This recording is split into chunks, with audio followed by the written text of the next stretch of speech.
We're really excited because people will just be able to just fully immerse yourself in the maps and the storylines and the heroes. With the new seasonal model, we'll be able to drop a ton of content in very frequently as we're updating the game through these big seasonal drops. We're looking at releasing heroes every other season and then a map in between those. And on top of that, we're looking at dropping a ton of content involving skins and other great goodies for players to get their hands on for each seasonal drop. We have so much that we want to do in Overwatch to develop this game because we think it's the next step for us. We think there is so much more we could bring. I'm really happy moving to our new seasonal-based schedule, making this really huge commitment to regular updates. It's exciting at the same time because I know what this team can do. We really want players to be able to anticipate when things are going to enter the game. With all the new content and events coming in, it's even more important to just make sure that everybody knows what's coming. And along with the free-to-play change, we're doing away with loot boxes entirely. We have a new battle pass model coming in, and we have store as well. So players will have a lot more control about how they interact with the game and how they acquire new content.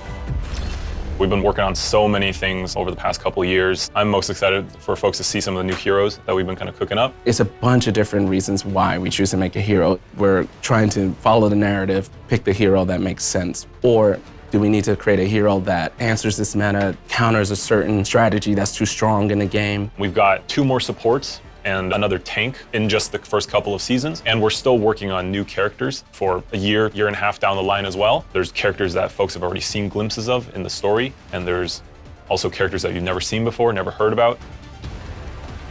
We were looking at making sure the new heroes fit within this new, very fast-paced paradigm and less shields and crowd control. You can see a lot of that reflected in team play moments, but with a much faster-paced vibe.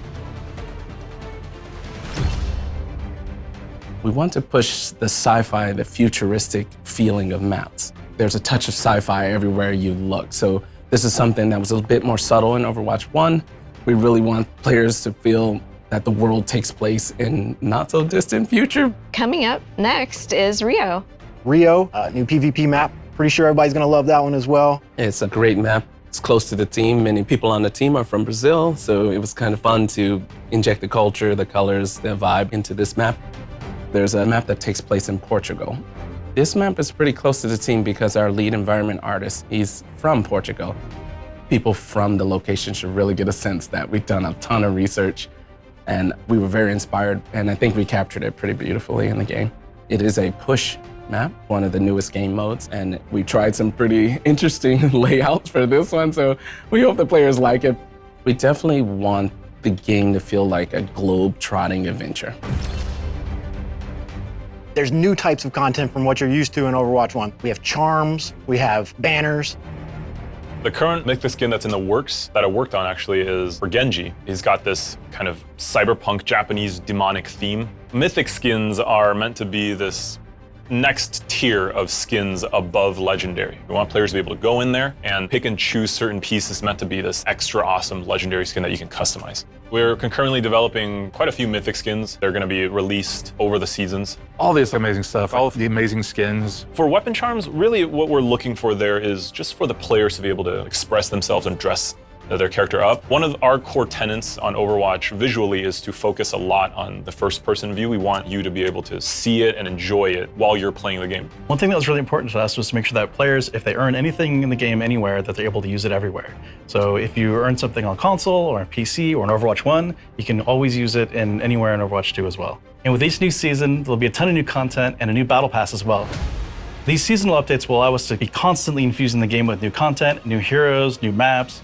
So the game is going to feel fresh just all the time. There's always going to be something for you to do or to work towards.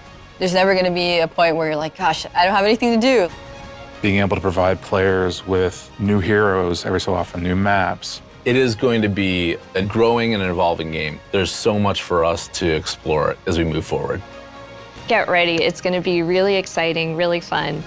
With both PvP and PvE, there's going to be really great content for you to immerse yourself in and continue to play over and over again with your friends. Now or never. We can't wait for October 4th. We're just excited to be back. You mentioned that PvE is coming in 2023. Now, can you tell us how the development is going and why the team is committed to bringing these type of experiences into Overwatch? We're all so invested in the world of Overwatch and the heroes that live in it. And through the years, we've developed cinematics, animated shorts, and graphic novels for our players who just want to get deeper into the lore. With PvE, we have an opportunity to go a step further, to go deeper into diverse storytelling in ways that we really just haven't been able to before. So we are planning to expand the Overwatch universe through these seasons that we just described, and we will start delivering this PvE gameplay in 2023. PvE will be delivered through the live service, and that means we'll be able to deliver and tell more Overwatch stories and create more opportunities to experience our heroes. Here's a sneak peek at what we're working on. The team's goal for PvE in Overwatch 2 is to basically move the overall story of Overwatch forward. We've told a lot of short stories along the way. There are a lot of to be continues. It's time for us to answer those questions, close off some of those stories, ask new questions.